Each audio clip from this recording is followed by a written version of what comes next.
welcome to the Business Standard Morning Show. I'm Kanishka Gupta. Let's have a look at the stories for the day.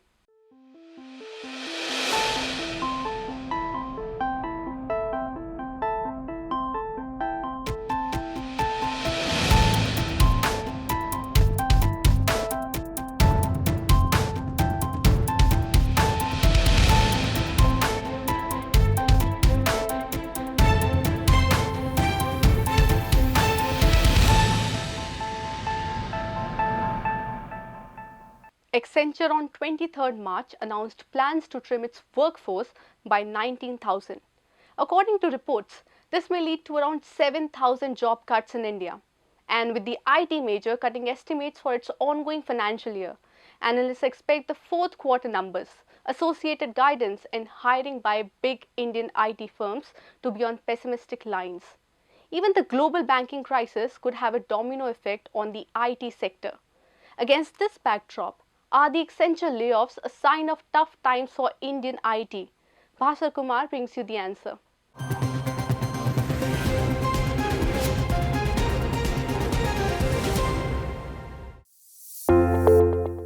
After IT services firm Accenture announced that it would lay off 19,000 employees globally, Indian IT professionals took to one of their community apps to vent their worries. Panic and anxiety at peak. That was the message from one employee at Accenture, which has more than 300,000 employees in India, one of its largest offshore centers. Of the 19,000 job cuts, over half will be from non-billable functions. According to another IT employee, most firms were likely to follow Accenture's lead, arousing fears that layoffs could also be seen at Indian IT players. Their worries aren't unfounded, since analysts say that Accenture's actions will reflect in the workings of Indian IT firms because they all follow a similar business model. One prominent staffing company Business Standard spoke to earlier said that given the exuberant hiring of previous years, workforce restructuring and resizing were inevitable now, given the current softening in business. In 2020 and 2021, the pandemic-induced enthusiasm around digitization and technology drove companies into a hiring spree. The top 6 IT services firms witnessed net headcount additions of more than 86,000 in the September quarter of 2021. At that time, this was the highest pace of quarterly additions in 8 years. It was also 4 times higher than the 19,000 additions in the same quarter of 2020. Against this backdrop, what did the expert we spoke to have to say about the possibility of layoffs? So we don't see any sizable layoffs in the near future, but it all depends on whether the banking contagion spreads to other parts of the US economy. Indian IT providers are heavily indexed towards North America. If the banking contagion leads to a recession in the economy, which is quite likely, we will see some layoffs, maybe 2 to 5% layoffs, because discretionary spending in IT will be dramatically cut. Indian engineers have already been hit hard, with tech giants like Meta, Amazon, Alphabet, and Microsoft laying off employees. However, Indian IT workers also received some respite when, in February, the Chief Human Resources Officer of Tata Consultancy Services, Milind Lakkad, told a news agency that the company was not considering any layoffs. TCS, the country's largest IT firm, employs over 600,000 people. Accenture, which follows a September to August financial year, also said that its hiring for the third quarter would probably be minimal. Other IT firms are also thinking along similar lines, with TCS and Wipro reporting negative headcount growth in the third quarter of FY23. Infosys's hiring numbers were also soft for the same period. Meanwhile, several IT players are yet to visit campuses to hire freshers. There are also concerns about the broader health of Indian IT firms. The banking sector crisis in the US and Europe is likely to affect their FY24 growth momentum. Just like Accenture, India's largest IT firms, TCS, Infosys, Wipro, and HCL Tech are all big in the BFSI space. The broader industry also counts BFSI as its largest customer base. According to NASSCOM, the segment constituted 41% of the industry's revenue in FY23. The worry is that the crisis is likely to impact deal flows and pricing. Against this backdrop, what do experts have to say about the health of Indian IT? Even though there is a heavy dependency on BFSI sector for most of the Indian IT companies with a varying degree, I would say that it's a kind of a wait and watch kind of a situation. But at this point in time, they have a healthy pipeline. One sector goes down, the other sectors are performing well. And given the fact that the Indian IT companies have been smart enough to navigate through a lot of challenges which they have faced in the past, and they are quite innovative in terms of re-engineering their capabilities in order to deal with a particular challenge. I'm confident that they will be able to navigate comfortably as they did in the in past one decade. So I would be more bleak about quarters ahead because in addition to spend contraction, clients around the world are adopting automation at scale. Automation at scale actually puts at risk the easy jobs which our Indian IT industry does, which is mostly application maintenance, infrastructure support. So I would be far more pessimistic about the future. I think Indian IT industry really needs to transform its product offerings if it needs to grow at scale as customers look to optimize IT budgets with automation. While the demand environment is slowing down, there are still opportunities that Indian IT can tap into. While an ICICI Securities report cautioned that there could be a delay in deal signings or their conversion to revenue in the coming quarters, it also added that Indian IT companies could benefit from clients being focused on cost optimization deals. Meanwhile, a Kotak Institutional Equities report said that TCS, Infosys, LTI Mindtree, and Emphasis in particular could stand to gain amid the focus on core modernization.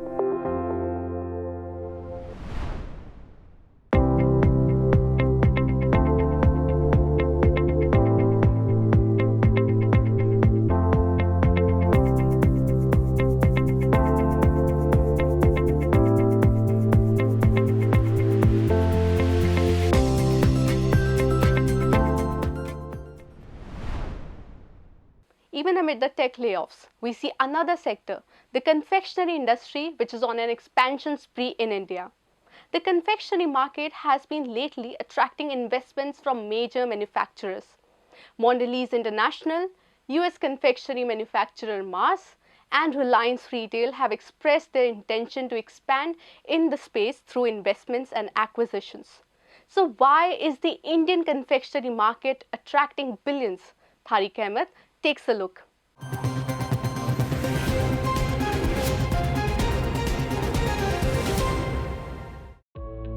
Recent reports suggest that Mondelez International has plans to invest rupees 4,000 crore in India between 2023 and 2026. Brands from Mondelez International, such as Cadbury and Oreo, are well established in India. According to Nielsen data, in the chocolate category, Mondelez India has 65% market share, and Cadbury Dairy Milk alone has 40% market share. The new investment by Mondelez International will go towards ramping up capacity in existing production units. The funds will also be used for expansion in warehousing, logistics, and cold chain infrastructure. And Mondelez India is keen on expanding facilities in rural India. All the three categories that we play in have done exceedingly well, including during COVID times. So Bonvita, for instance, the immunity boost that we got from the immunity package there. The biscuits did exceedingly well because it was a comfort food for people at home. And chocolates became a small treat because all the big trees were going out, etc. Did really were not an option at that time. So we are seeing a robust growth across all three, which is the three categories that we call chocolates, biscuits, and baked snacks. US manufacturer Mars also has plans to expand its India operations. Mars products like Snickers, Galaxy, and pet food brand Pedigree have been doing well in India. Products in the range of rupees 10 to 50 have accelerated the company's growth. According to reports, to scale up pet food manufacturing, Mars is investing rupees 500 crore for brownfield expansion of its Siddipet plant in Telangana. India's chocolate industry is lately seeing more players as well as flow of investments. Towards the end of the last year, Reliance Consumer Products acquired 51% in Lotus Chocolate Company. Previously, Nestle had planned to invest rupees 5,000 crore by 2025 to expand capacity and brand. So, what is driving the manufacturers to invest in India's confectionery market? There is a growing aspirations of Indian consumers. You see more and more consumers moving up the value chain, moving to more sort of more or slightly more what's the word for it, non-discretionary products. So living standards also going up, not just in urban India but also in urban and rural India. We're also seeing a lot of vending machines now. And what we have seen by large companies is that they have given a lot of better displays even to kiranas. If you look at any mom and pop store, neighborhood stores, you see a lot of chocolate vending solutions there, whether there is a merchandise, whether there is a stand with the glass stand, whether there are also freezers, cold storage as well. So all of that is also making the distribution of chocolates easier. According to the IMARC group, the Indian chocolate market touched $2.4 billion in 2022. It says the market will surge to $4.1 billion by 2028. And during 2023 to 25, it will be registering a compound annual growth rate or CAGR of 8.8%. Currently, the annual per capita chocolate consumption in India is 140 grams, while the figure is a whopping 10 kilograms for the United Kingdom. This suggests that India has enough room to grow in the chocolate market in the coming years.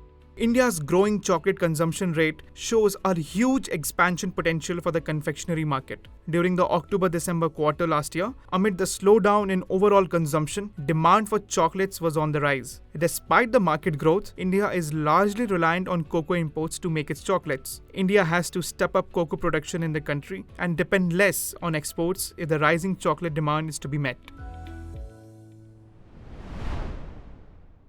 The runaway rally in Indian equities seen in FY21 and FY22 came to a grinding halt in FY23 as most global central banks tightened their monetary policies in order to fight the galloping inflation. Analysts, however, feel there is some hope for investors in FY24 as monetary tightening seems to be yielding results. Here is how analysts expect markets to play out in FY24.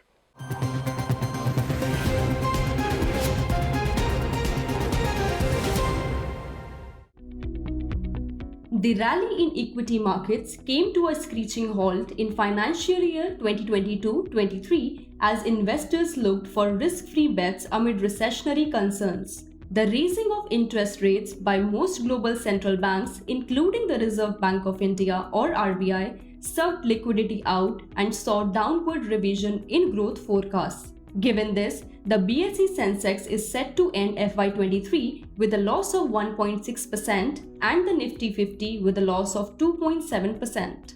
By comparison, the Sensex had rallied a little over 18% in FY22 and 68% in FY21. Analysts, however, believe the recent correction in stock markets has made valuations attractive. So my view is that FY24 will be a better year compared to FY23. For the simple fact that valuations and expectations are both quite low as of now compared to what it was when we entered into FY23. With the headline index trading at 18x 1 year forward multiple compared to almost 23x, which was at the beginning of last year, the downside risk looks quite limited unless some new unforeseen event pops up. Talking about the return expectations at the index level, I would say, though I'm not in the game of predicting index levels, but I would take the liberty to forecast what could be the conservative returns from the current levels on the index. Getting a high single digit or the low double digit kind of a returns on the index is quite possible from the current levels, considering that most of the negatives are already priced in. And currently the valuations are also quite supportive. The two main triggers which I see in the market, one is the central bank, the rate hike cycle, which could peak out, or if there's a pause in the central banking rate hike cycle, both in the US and in the Indian markets over the next 6 months, that could be an immediate short-term trigger for the market. The second major trigger for the market could be if the monsoons are not as bad as is being predicted by some of the reports as of now. Any deficit in the rainfall below 90% could become kind of a risk for the whole consumption for that part of the economy. Among the other major risk, I would say the market could remain subdued if there's a significant dip in the economic activity in the developed markets of US and Europe. Small caps have been hit on the chin so far this year, with the BSE Small Cap Index slipping nearly 7%. Meanwhile, over half of BSE 500 stocks recorded negative returns in FY23. A total of 12 stocks saw their market price tank over 50% so far in FY23. These included 3 Adani Group companies, Adani Transmission, Adani Total Gas and Adani Green Energy. Among sectors, information technology, realty, metals, and pharmaceutical indexes have lost over 10% in FY23. Auto, capital goods, fast-moving consumer goods or FMCG, and public sector undertakings meanwhile have outperformed. Nitin Raheja of Julius Baer India suggests investors buy and hold from a medium to long-term perspective. Given long-term PE average of last 20 years, there is clearly a 17 to 18% upside in the markets over the next 12 to 15 months. He, however, said that this would depend on earnings growth, the valuations, and change in FPI flows. Foreign portfolio investors have pulled out over 39,700 crore rupees from the Indian equity market so far in FY23. Overall, FY24 promises to be a better year if no unforeseen events change the investment environment. Monsoon, inflation, and interest rate trajectory will remain key monitorables. Today, global cues and monthly FNO expiry will sway the markets.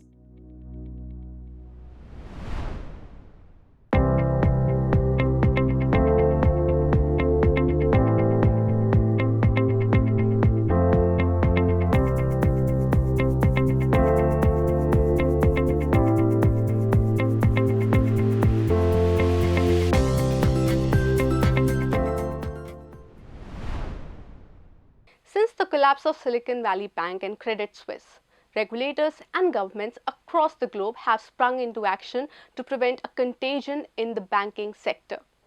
In India, Finance Minister Nirmala Sitharaman has asked banks to stay alert and take stress tests. So, what are bank stress tests? Raghav Agarwal brings you the answer.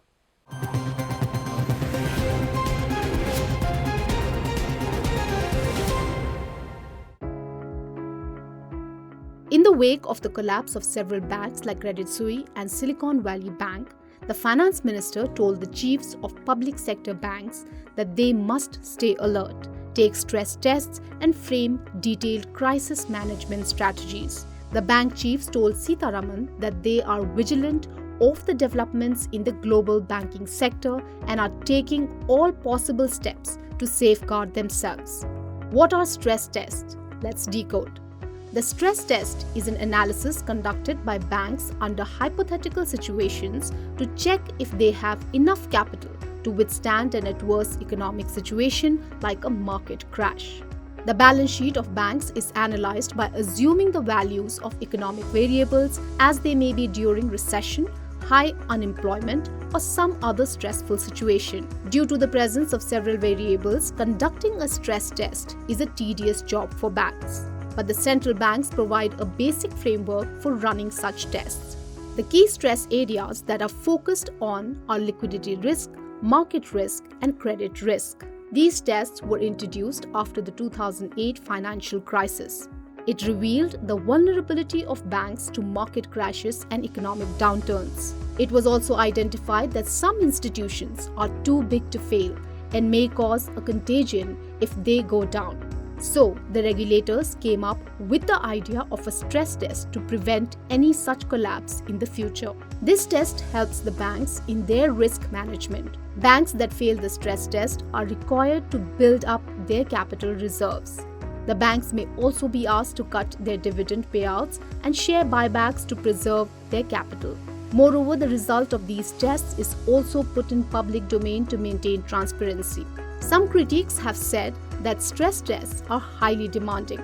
According to many, these tests force the banks to retain too much capital. Some have even blamed these requirements for the slow pace of economic recovery after the 2008 crisis.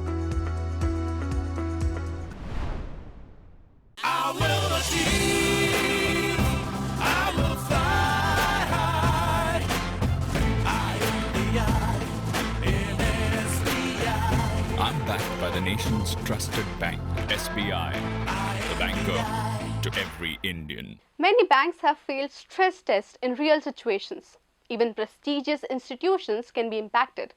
For example, Santander and Deutsche Bank have failed stress tests multiple times. That is all for today. For more news, views and insights, please log on to business-standard.com.